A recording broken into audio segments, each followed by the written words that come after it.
Tim Costello has been recognised for his contribution. He is a former Australian of the Year, a recipient of the Order of Australia, and currently serves as chair of the Community Council of Australia, the Australian Church's Gambling Task Force, and the National Australia Bank Social Responsibility Advisory Council. He is definitely somebody who understands that our well-being as a people and our progress as a nation depends on much more than economic measures can tell us. I would like to welcome now Tim Costello to the podium to talk to us about measuring the progress of a nation beyond the economic. Thank you, Tim.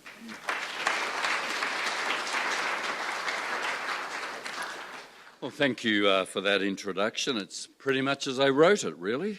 Lovely to be here on a warmer, sunny Canberra day. I come from a little village just to the south of Canberra on the outskirts called Melbourne, and I come up here a bit. Lovely to come out to, I think, the first time to be here at the Anne Harding Centre. I am really pleased so many of you have come. I always am a little worried when you're the speaker after drinks have been served. It's always a matter of timing, isn't it? And if you're celebrating already, that's great. I was thinking about this idea of progress and what does it matter and measures of progress beyond the economic, just in the light of the now 100th anniversary of the start of the First World War, the Great War. And as so many of you know, this was something that shattered, at least arrested for some time, not shattered, the notion of progress. The world had never been more integrated in global trade. The advances of science and education and women's rights and even combating certain views around racism, anti-Semitism seemed to actually be inexorable. There was this sense that the world had found a path, and science, reason, the ability to plan would deliver a much better future. And of course, we know that optimism was profoundly shattered in very devastating ways. The consequences of which, though the notion of progress has actually ridden the bump and gone on, we're still living with today. Certainly it's the case that the caliphate announced in northern Iraq and part of Syria today, you can draw a direct line in Islam from the demise of the Ottoman Empire, a caliphate with a caliph. And that loss and that sense of we have been humiliated is part still of the energy we're seeing happening in our world. For Jews in Germany, their contribution to science and academia and business was actually being celebrated, and of course there was always anti-Semitism, but it wasn't at epidemic proportions. The loss of the war, the humiliation of the Treaty of Versailles and the reparations that were impossible meant Germans literally looked for a scapegoat. And Jews started to become that scapegoat, and it led, of course, to the rise of Hitler and the brown shirts and what we know of the Second World War. For Christians and for Christian theology, there was a profound sense that the preaching of the gospel, as it spread, was bringing education and health and civilization, and much of that was being focused, along with a bit of economic robbery in Africa, civilizing. And of course, what happened was the tribes that went to war in Europe were Christian, Russian Orthodox and German and French and British, and they were fraternal. The Kaiser, the Tsar, the King, first cousins. And here was tribalism and genocide and murder, far worse than anything in Africa, which was dark and primitive and needed to be Christianized. And Christian theology, in many ways, turned inward. It became pessimistic. It said we can only escape from this world. This expansion of the gospel with education and health and abolishing child labour, factory laws, even slavery, actually it's a bit pointless. We just need to look after ourselves, a retreat into personal piety and salvation of the soul, often called escape theology. A sort of notion that salvation now doesn't actually mean ethics, and it doesn't mean meaning, and it doesn't mean duty. It just means my soul. I have booked my ticket to, not that they put it like this, booked my ticket to the great U2 concert in the sky. I'm saved. I'm out of here. The world is condemned. A massive crisis in the progress that Christianity and Christian theologians thought about because of who went to war and who committed that terrible, in the name of the Christian God, that genocide, or that, if not genocide, that slaughter.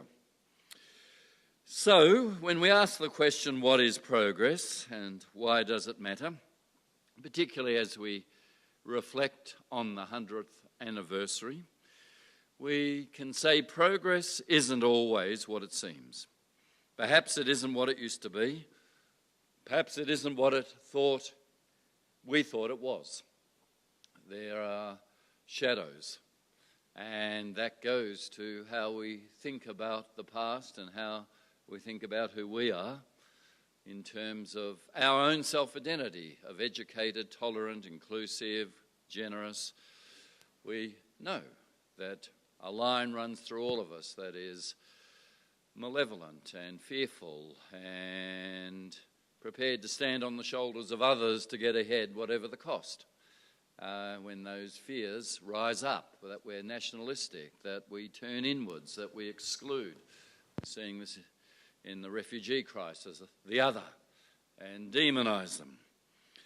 And within Australia, those demons are there, the good angels and the bad angels that Abraham Lincoln talked about in our nature. We haven't yet solved that.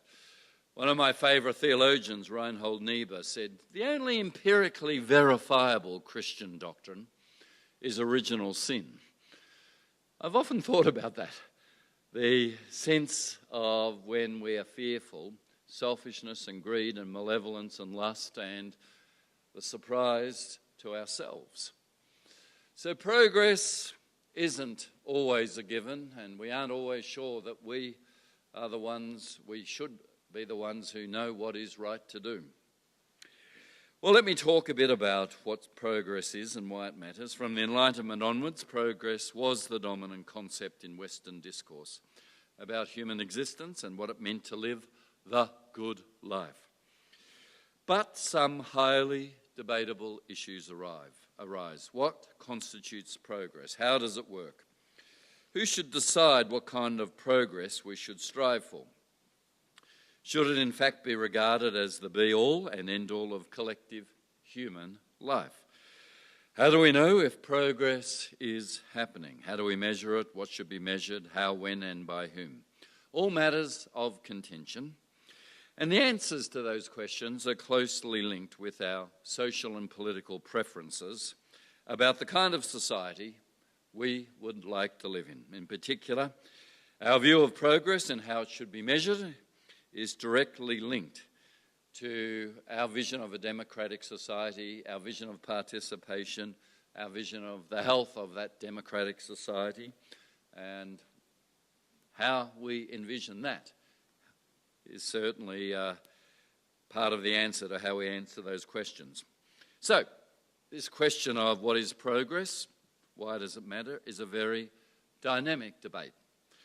Its terms aren't fixed. Both the questions and the answers are still evolving, and probably, given the paradox of our very human nature, capacity for great good and altruism, capacity for great cruelty and malevolence, means that it will continue to evolve. Let me talk a bit about economic progress versus human development. For most of the past few centuries, at least since the Industrial Revolution, progress has predominantly been thought of in economic terms. The extraordinary surge of in the productivity of Western economies, which in turn fueled the European domination of the rest of the world. It was a productivity quantum jump in Europe that gave them domination. This was a revolutionary force. It led to the ascendancy of a materialist paradigm, one that saw the ever-increasing production of material goods as the engine of human progress. This worldview reduced the dominant view of the role of the individual in society to economic categories, such as owner, producer, worker, consumer, and you could add titles. By implication, those individuals who were less economically productive were of less value in general. And we know that there were categories to think about this: the deserving poor and the undeserving poor. The givers are morally superior to takers. Interesting, some of this language is back. There are lifters and there are leaners. Some are morally superior and some are morally inferior. No one quite puts it like that. But this is tied to this notion of, are they economically productive? And are you of less value in general if you aren't, if you're a leaner? If we think in classical liberal economic terms, the question arises, does the economy exist to serve human needs, or do humans exist to meet the needs of the economy? Critics of classic capitalism did not necessarily dissent from the materialist worldview. Far from it. Both ethical utilitarians like Bentham and Mill and socialist critics like Marx and Engels adhered firmly to materialism. They saw the narrative of human progress in strictly economic, even deterministic terms. But progress wasn't without its dissenters. Some have criticised the ethos of progress from a conservative standpoint. For a long time, the Catholic Church stood as an example. Many others also held the view that ancient institutions, established ways of life, traditional virtues. It's interesting how virtues change. Just go and have a look at the deadly sins that Christianity classically taught about, and look at what are the sins today. The biggest sin today is to be a loser, not a winner. To be a leaner, not a lifter. Amazing how the virtues have changed. But some were saying these traditional virtues are worth defending. And as what appeared as progress and change might in fact prove to be decay and destruction. Marx himself echoed these thoughts when he referred to the socially and culturally disruptive impact of the modernisation wrought by capitalist development. All that is solid melts into air, he wrote. All that is holy is profaned. He was also pretty critical of Christianity and the opiate of the masses. But beyond conservative critics, another critical perspective comes from humanist tradition and many Christian progressives. Their concern is that apparent material progress does not take proper account for the human need for meaning, for purpose, for relationship. We can be seduced into believing that wealth and hedonism are the signs of a successful life, but ultimately this may prove illusory. Progress does not necessarily enrich the spirit. A popular Christian hymn phrases it, "Shame our selfish wanton gladness, rich in things and poor in soul." I think a little bit about that when I visit my father, who's 95, given that he's got a little bit of dementia. He's not too bad, but a little bit. He forgets he's telling me the same stories I've heard 100 times, and as a dutiful son, I not only listen, I look surprised, as if I've heard them for the first time. But it gives you time to think as he tells you the story. When your mother and I married in 1953, we couldn't afford a double bed base. We had a mattress on the floor for the first 3 years of our marriage. We couldn't afford curtains. We had blankets for the first couple of years. We got a car when I was 10, a TV when I was 11. I've heard this many times, so my mind wanders. When I married in 1979, I had a double bed base, I had blankets, I had curtains. I had curtains, not blankets. I had a car, I had a TV. If you're setting up home today, add a dryer, a microwave, probably a dishwasher, a DVD. We are much richer. But I look at my parents' generation, and even in their latter years, the extraordinary strength of community and relationship. It absolutely defies my life, and I'd say even my grandkids' life, in their sense of care and attention to people and knowing what's going on in their lives, rich still in soul, even though they were much poorer. I might say both sides of politics, it seems to me, have said to Australians, despite 23 years of GDP growth, you are victims. We feel your pain. Speaking to people in Mac mansions with 2 cars. Now, there's poverty in Australia, but a lot of the middle-class vote they speak to and want to capture is, you're a victim. Your electricity bill has gone up. This must be terrible. Here we are, the second highest median per capita wealth after Switzerland, the second highest on the Human Development Index after Norway, but we're victims. I was quite shocked and thought we had completely lost it when Joel Fitzgibbon, he was trying to have a shot at Gillard when she was Prime Minister. She was mooting, raising tax on people over 250 grand, and Joel Fitzgibbon, in her own cabinet, said, I know a lot of people struggling on 250 grand a year. Now, when that comes from a Labor politician, you sort of go, we really have lost it. If you're on 250 grand a year, you're in the top 1% of richest in Australia. Sure, if you meet James Packer or Gina Reinhardt on 250 grand a year, you might feel poor. The truth is you didn't get any poorer. You're still in the top 1%. If you're 6'4" as a bloke, you're in the top 1% of tall men. If you meet an NBL basketballer who's 7 foot, you suddenly feel short. The truth is you didn't shrink. You're still in the top 1%. This notion that somehow, with just an economic idea of progress, we lose perspective. We forget what matters.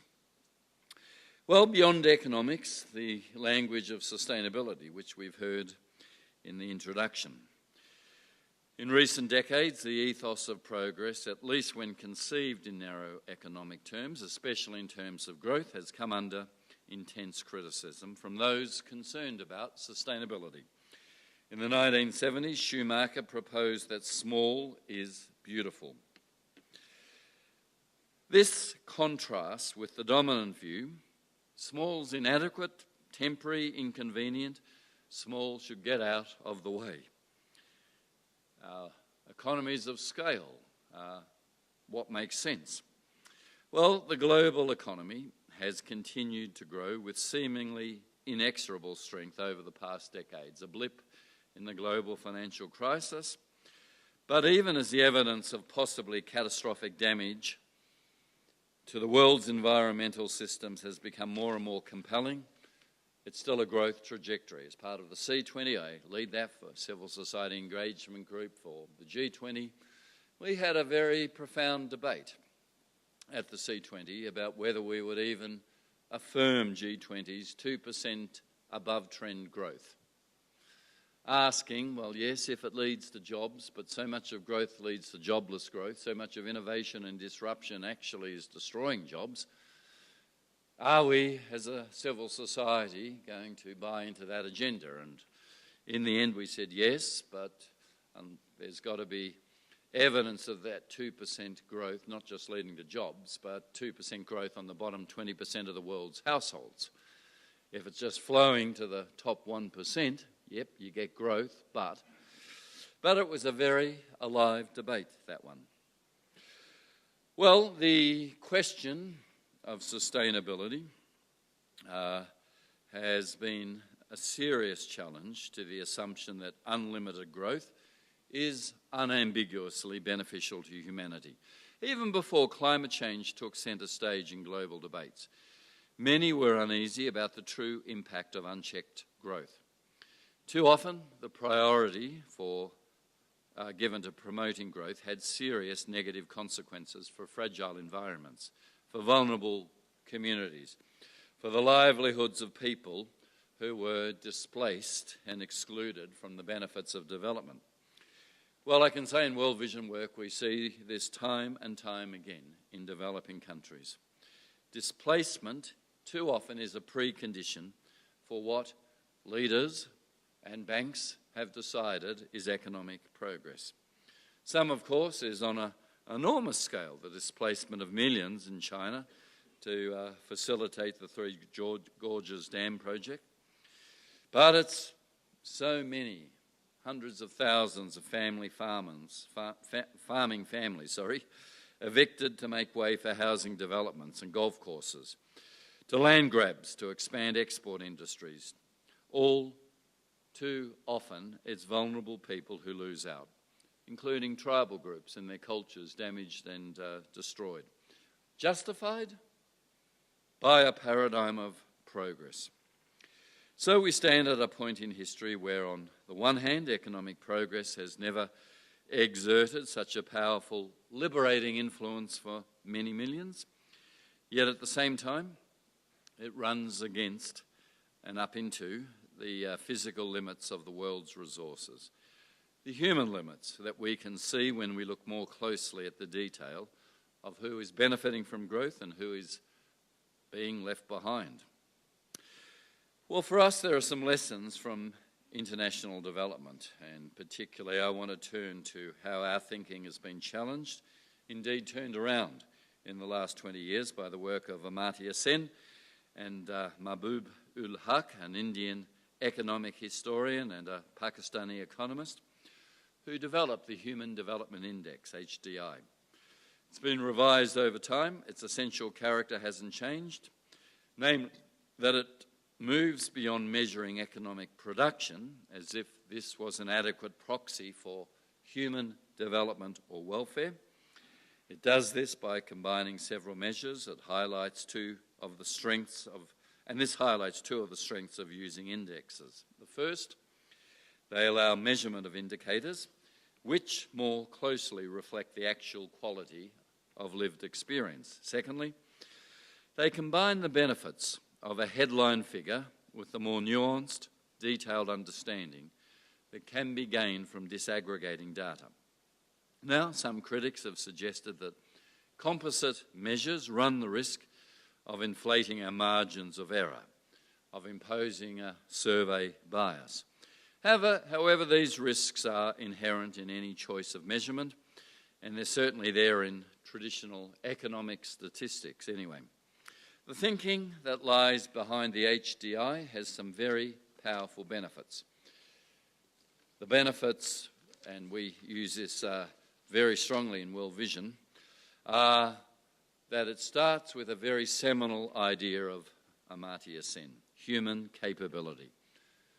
That human flourishing is the true purpose of development. That this doesn't depend only on legal or philosophical notions of freedom, but on the actual ability or capability of individuals and communities to actualise freedoms, to appropriate them, to choose them and live them out. And this then leads to indicators that are measurable and also reflective of the extent to which people can actually live their lives to the full, live the good life as they name the good life, which isn't necessarily just greater material possessions. Secondly, the Human Development Index has facilitated some of the more interesting conversations among development practitioners and policymakers about what matters most in human development. It's led to much more focused research, more effective program design, much more extensive and democratic participation by those people whose lives are most affected by development.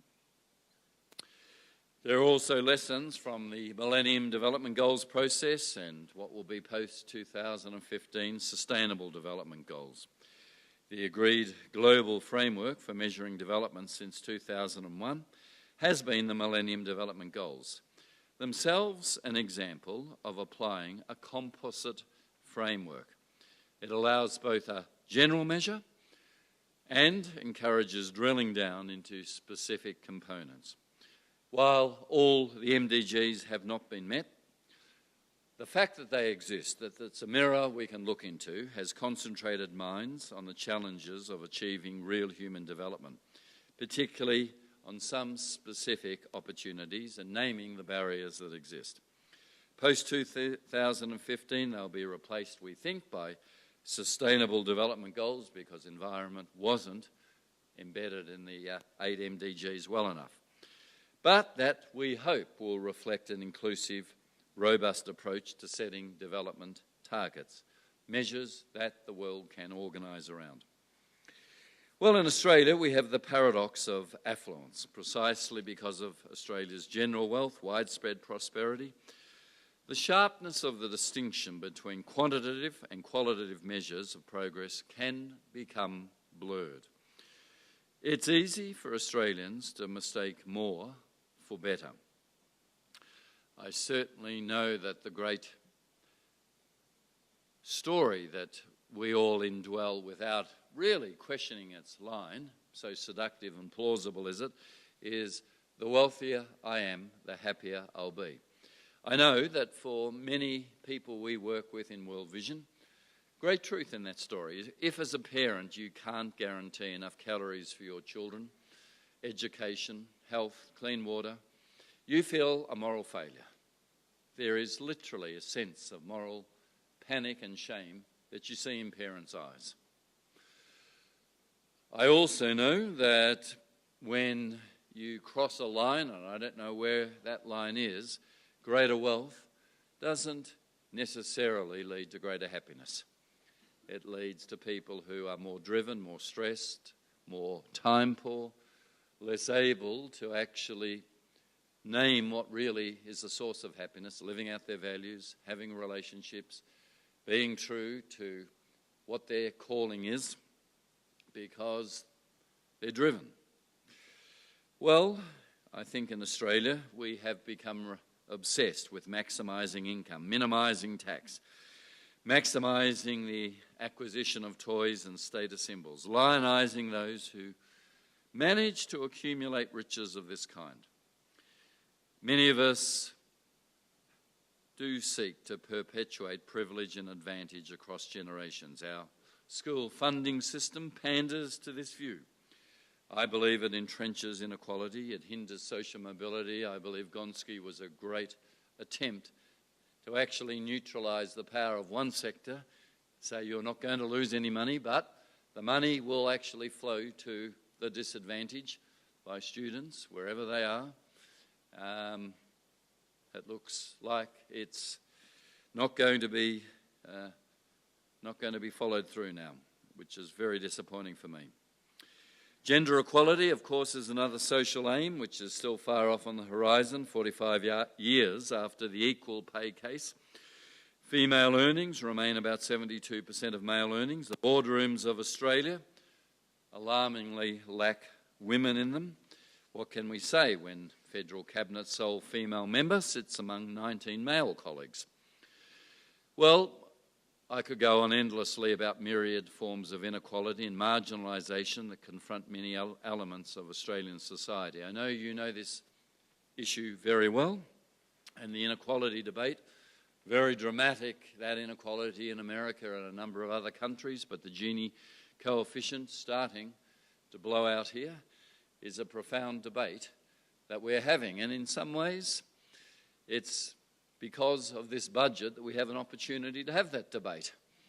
The two premises of the budget were, firstly, we have a budget emergency. Well, emergency is when you say fire, fire, and you run out of the building.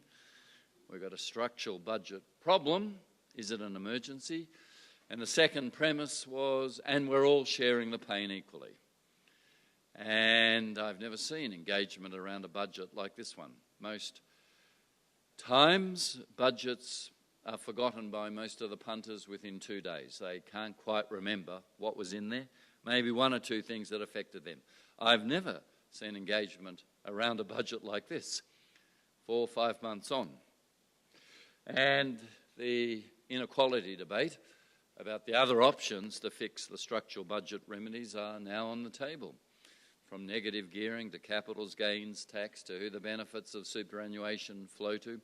50% of the benefits flow to the top 10% income earners. There's a whole lot of questions being asked.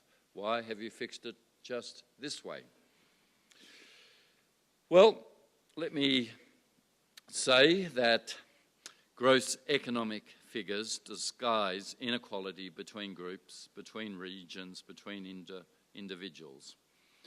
They tell us little about some of the aspects of life that are most important for people to flourish. Those aspects are the quality of relationships, the availability of leisure and recreation, the vitality of connectedness in communities. The Australian National Development Index is an innovative project that may go some way to helping us work through some of these issues. It does shine a spotlight on the inadequacy of using gross economic measures as a proxy for human flourishing.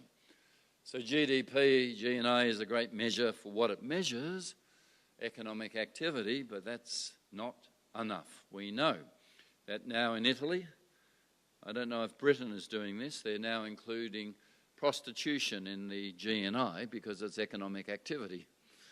We know that in GDP, sales of cigarettes measure just the same as lung cancer treatments in terms of economic activity. But it doesn't tell us actually what we really want to know and measure.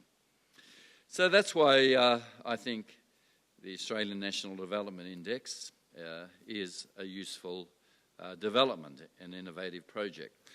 I've been emphasising how useful composite measures are and the thinking that lies behind them, how useful they've been in the sphere of international development. It's equally clear to me composite measures that reach beyond the economic are critical in nurturing a much higher quality of conversation about social progress in countries like Australia. We're not the first developed country to go down this path. The Canadian and European development indexes are well established. They play a valuable role in shaping public policy approaches to social issues. So, in a sense, Andy is following in the footsteps of the measures of Australian progress. The dashboard index that's been developed by the ABS over the last 10 years or so. MAP is a very useful tool, and the ABS have shown commendable openness to public consultation, especially in the recent review that led to the launch of MAP 2, Measuring Australian Progress. I think Andy still has some characteristics that make it distinct, and I think it still is a really important, maybe indispensable project for Australia. First, it's not imposed concept of progress from above. Its measures and indicators have been developed and refined through a process of community consultation. This is important because measurement is in itself a form of power, and the decisions about what is to be measured should be made as closely as possible to the people they concern. Secondly, Andy's framework is dynamic. We cannot predict with absolute certainty what concerns about the shape and progress of society will be on the minds of Australians a generation from now. A framework like Andy needs to be responsible and flexible, saying to communities, name your areas of concern of what constitutes a good society, and we'll help in the measurement of that. Thirdly, Andy's outputs should be widely accessible. They should be available to inform policy making and professional practice. They should also play their part in ensuring democratic accountability and democratic conversation. So let me finish with measuring progress and democracy. In the end, I think that the value of any framework for measuring progress lies in its ability not just to calibrate social change, but also in its potential to drive positive change.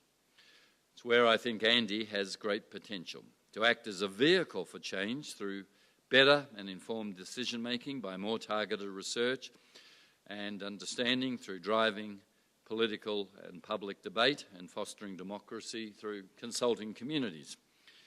Too often, our public policy is simply dictated by politicians and bureaucrats.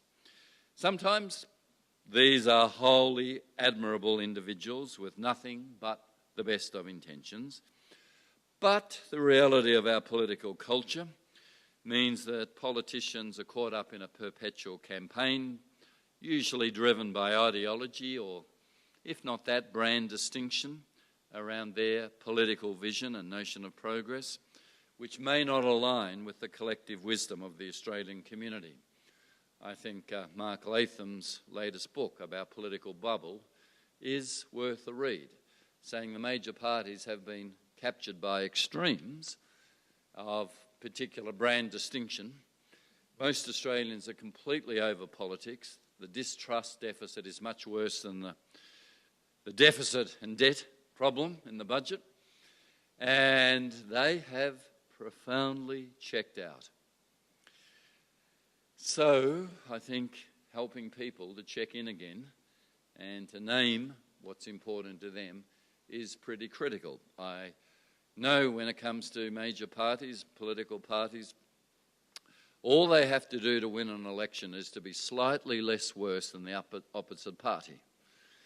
Is that, though, what we understand democracy to be, and how grassroots can inform through collective wisdom of the crowds some of those policy choices? So I want to finish by saying it's collective wisdom which gives democracy its vitality and staying power, gives community the assurance that the way ahead will accord with their aspirations for the good life, rather than a mechanistic, narrow economic measure that may ultimately benefit only the few. Thank you.